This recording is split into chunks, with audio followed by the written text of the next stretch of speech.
Hi guys, my name is Esther Daniel and you are welcome back to the channel. So y'all, TikTok is at it again. Charlie Kirk's memorial service went down, and if you thought people were going to treat it like a normal funeral, think again. Some folks are calling it a holy revival, some are treating it like WWE, and others, they're just roasting it like it was a scripted reality show. Let's get into it. My Sunday watching Charlie Kirk's entire memorial, and all I feel is chills. Faith was shown through love today in this service, and it is so obvious that God was present. As Eric Kirk said, this is not a funeral, this is a revival. Every single person that spoke about Charlie and their connection to him was able to bring in faith, and how important faith was to him and how important it is to you now. Now is not the time to be quiet about faith. We had an American hero die for speaking the truth and die for his faith, and it is just so touching to see that that stadium was filled up with hundreds of thousands of people, I don't know the exact number,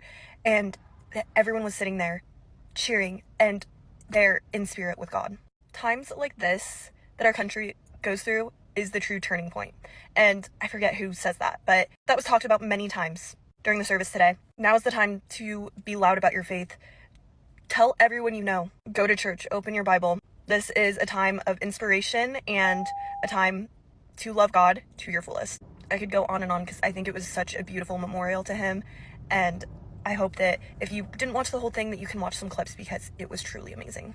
Y'all can't tell me that wasn't a political rally. Y'all cannot tell me they did not use that man's funeral to rally up the base. Y'all cannot tell me they played with God in that damn room, walking around with a cross. Are you Jesus? Saying that this man is immortal and that we will avenge him and we have to take back our country. Baby, it's giving Klan. It was reminding me of something that I saw in movies that I thought I would never see in person. And yes, there was some Uncle Toms in the room. You know, black Christians feel like they Christian before they black, and they ignore their blackness and they become political pawns. And when they're no longer needed, it's going to be too late. I do have to say this to black Christians that support CK and the far right. When it's time to get put in chains and pick up your job description, your ass better be in line first. That was a political rally. And honestly, I hope this man can rest and people can stop using his name to enforce violence. But what do I know? Y'all don't listen to black women anyways. Okay, so Trump did a speech at Charlie Kirk's memorial, obviously, because it was his right-hand man. But did you notice anything strange about the imagery that is behind me? Anything resembling anything else that could be something maybe really dark? Do you not see it? Well, let me show you something. This is Anton LaVey, the founder of the Church of Satan, standing in front of his giant pentagram, throwing up the hand horn signs, you know. And on the other side, we've got a memorial broadcast live to millions. The exact same gesture right next to the president, you know. And then look at the background. You've got the same colours, the black and the red and the stars. It is symbolism at its highest. It's truth in plain sight. They are just, you know, the same meaning, different stage.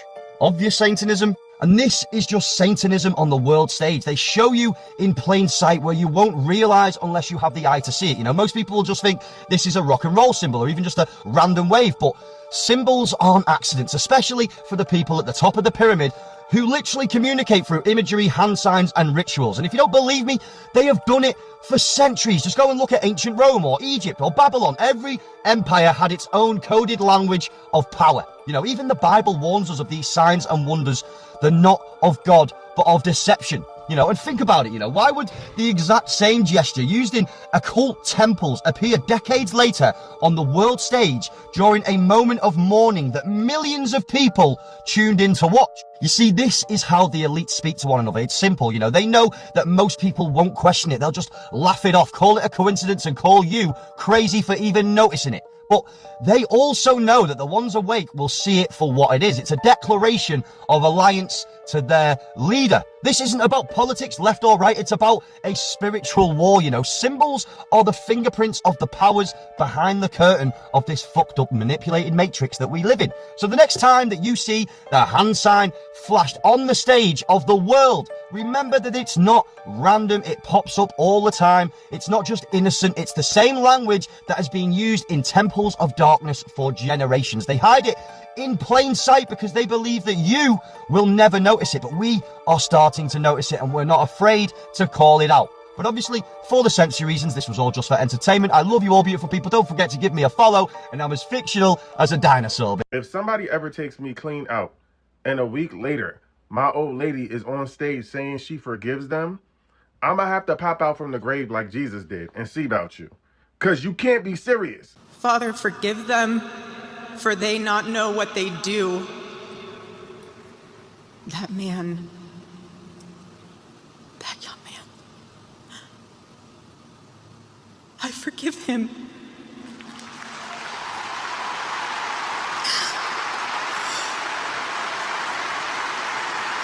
And why is y'all clapping? Y'all might as well just go ahead and spit on my grave at that point. She not saying the quiet part out loud, and we all know. She need to say that she actually thanks him as the new CEO and the board chair. She thanks him for his services. And I understand that a part of grief is forgiveness. But a week later, and even if I did forgive you, which I probably wouldn't, I'm certainly not going to get on the stage in front of thousands of people and take the high road. Hell no. And again, y'all mad at us because we not grieving the fact that he got clipped. His wife forgave that man already.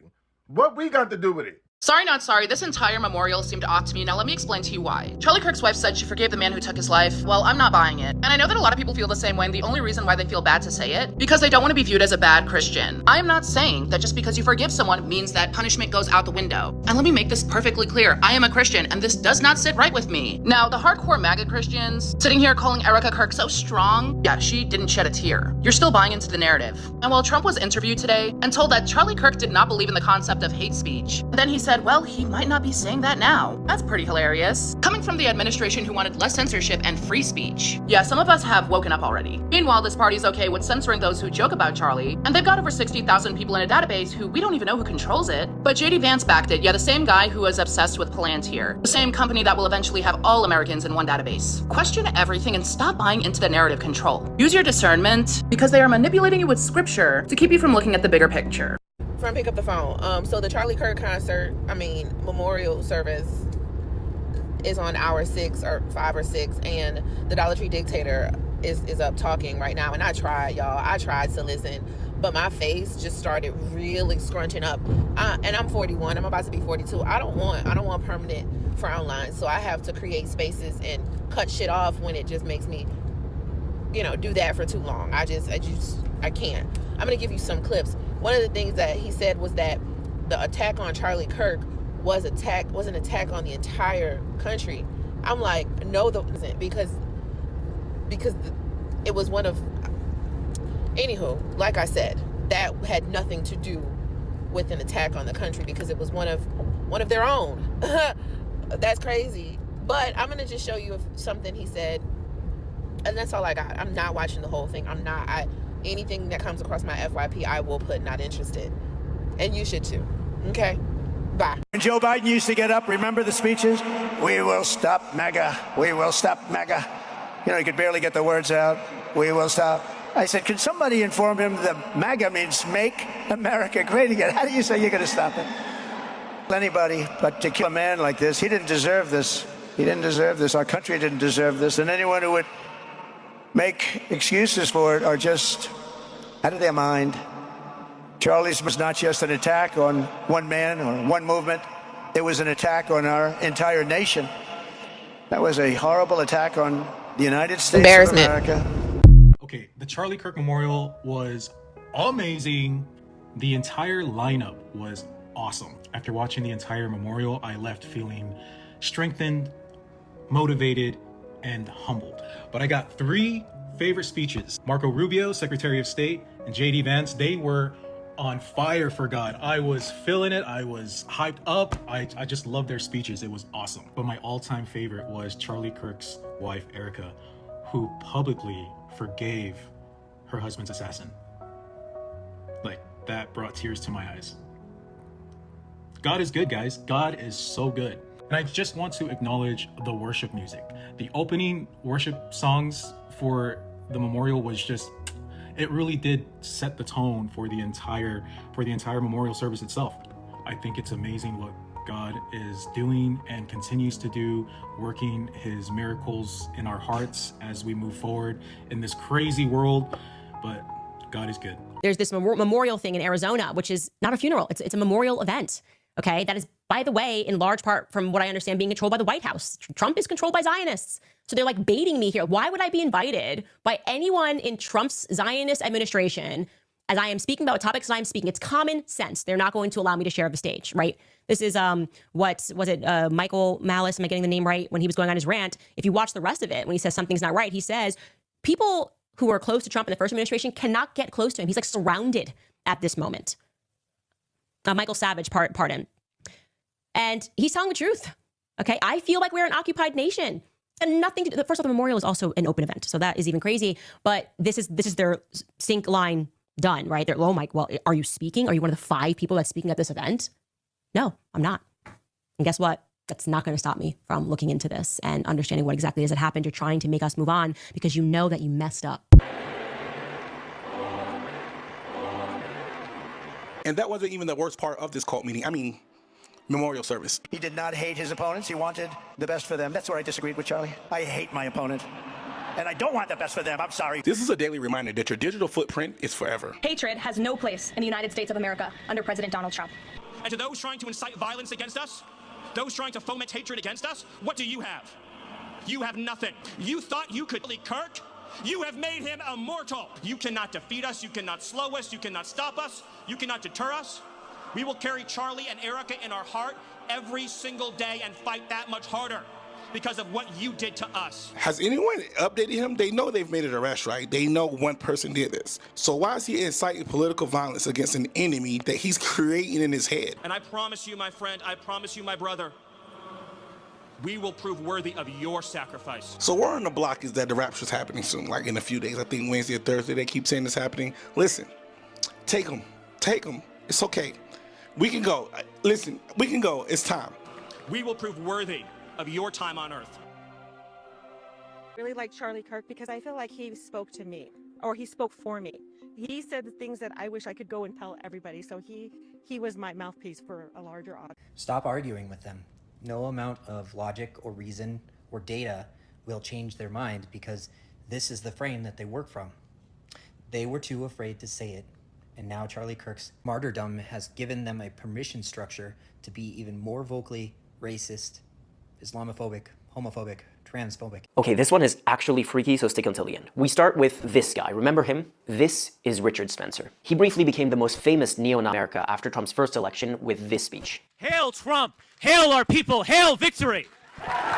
This is when neon was starting to rebrand as alt-right, but as you can see, they were still super mask off. If you don't know, Hail Victory is English for Sieg Heil. Anyway, listen closely to this part of the speech. To be white is to be a striver, a crusader, an explorer, and a conqueror. We build, we produce, we go upward. And that is a regular neo-Nazi talking point that you hear often these days, that white people build, create, invent things, that they're the source of civilization or whatever. Keep that in the back of your mind, but enough of Richard Spencer for now. Because this rotten, hard-boiled egg is Stephen Miller. He's one of the only high-level White House staffers that stayed with Trump after his first term. And he's Trump's main immigration advisor, the architect of Trump's immigration policy. And even though he comes from a Jewish family, his own family members say that guy totally would have been an SS officer back in the day. Anyway, this is a section of his speech at the Charlie Kirk Memorial. Our lineage and our legacy hails back to Athens, to Rome, to Philadelphia, to Monticello. Our ancestors built the cities. They produced the art and architecture. They built the industry. Erica stands on the shoulders of thousands of years of warriors, of women who raised up families, raised up city, raised up industry, raised up civilization, who pulled us out of the caves and the darkness into the light. The light will defeat the dark. We will prevail over the forces of wickedness and evil. They cannot imagine what they have awakened. They cannot conceive of the army that they have arisen in all of us. Because we stand for what is good, what is virtuous, what is noble. And to those trying to incite violence against us, those trying to foment hatred against us, what do you have? You have nothing. You are nothing. You are wickedness, you are jealousy, you are envy, you are hatred. You are nothing. You can build nothing. You can produce nothing. You can create nothing. We are the ones who build. We are the ones who create. We are the ones who lift up humanity. Yeah, things are getting dark, man. Things are getting really dark. Anyone who knows anything about Nazi propaganda know that that was a Nazi speech. Not even a watered-down crypto-Nazi speech. That is a straight-up Nazi speech from the 1930s. And they feel comfortable doing this because they know that Charlie Kirk has given them a way to dismiss and invalidate comparisons to the Nazis. But holy shit, is that mask off, and holy shit should that make you worry about what is to come. What the f is this? What the f watch? This is all for a memorial for Charlie Kirk? And then this, what is this? What the f did I just watch? I can't be the only one that feels like this. I mean, honestly, at this point, like South Park has an endless supply of ideas. But everything involving this situation, especially surrounding Erica Kirk, just feels so eerie to me. I've mentioned this on so many occasions, and like I stated, I can literally pick up on people's energy almost immediately. I can tell if you're being genuine or if you're being fake as fuck, as I'm sure millions of you by now can do as well. And I'm gonna tell you right now, that speech that she gave not even a day and a half after he died, dude, really made me feel, I can't even explain, honestly. I just felt disgusted watching it because it just felt so off. And it's like, how do people not notice what's going on right now? Why the fuck is nobody talking about the Epstein files again all of a sudden? Not even Erica. Erica, what is going on? That's my biggest question is like, dude, your husband, not even a week ago, was literally talking about some shit and you're just, why are you ignoring it? Oh, wait, I know, as everybody else should as well. I mean, honestly, people, do you really not believe that there's not two sides to the same exact coin by now? Like, what the fuck are we doing? And then acting so confidently, might I mention, like you just have it all figured out. You don't want to go against God's chosen people. They use a deceased podcaster's funeral as a political rally. This is Erica Kirk is going to be JD Vance's vice presidential candidate, and this is how I know. I know it's really early to even be talking about this, but when I saw this picture, I was like, oh, all of these moments are curated. We're starting to see a lot in the press about how Usha Vance has played a pivotal role in the support for Erica. We were the only other people with her when his body was flown back to Arizona. JD Vance hosted his podcast last week. And I think it's really important to note that this is a moment where the Republican Party was starting to fracture over the Epstein files. This happens, it unites everybody. There were 200,000 people that showed up for the funeral today. And it's a really unique moment for JD Vance to step in and be able to wield some of this power that Trump will be losing when he cannot run again. Yes, this happened today at the funeral, but the MAGA movement has to figure out how to funnel the adoration away from Trump, right? Because he is old. And what better way to do it than with Erica Kirk? Y'all, somebody said Grindr went off at the CK funeral. They said hundreds of people that were at the CK funeral were all on Grindr at the same time. And other gay apps as well. Now, I just want to know something. Because it's already out there. Can we get pics? I want to see it. I want to see it. Because not y'all sitting there praying to God and on the back sliding left or right to see what y'all going to hit in Arizona. Because all y'all didn't go home. Every time they say there is a Republican gathering, Grindr goes into overload. But aren't y'all supposed to be conservative Republican Christians? Y'all not supposed to like boys. I mean, like, the girls are supposed to like boys, but the boys ain't supposed to like the boys. And let me tell you something, I ain't got no problem, baby. I swing both ways. But for people that be trying to pray the gay out of people, name the trans community a terrorist community, say that the LGBTQIA plus community needs mental help, baby, y'all sure be playing in our ponds. But what I know, y'all don't listen to black women anyway. So today is Charlie Kirk's memorial service, and I'll be honest with you, I haven't been able to keep up with everything that's going on today, right? But I did decide to tune in, and when I tuned in, I heard from Stephen Miller. Now, I thought I was about to hear some very, very positive things about Charlie Kirk coming from Stephen Miller, but after I started listening to him, I started to feel like he was attacking me or attacking people, and it's just not, I don't know, it's just not making any sense. Millions of Americans all across this land who are gathered in sadness and sorrow to mourn Charlie Kirk, but also to dedicate ourselves to finishing his mission and achieving victory in his name.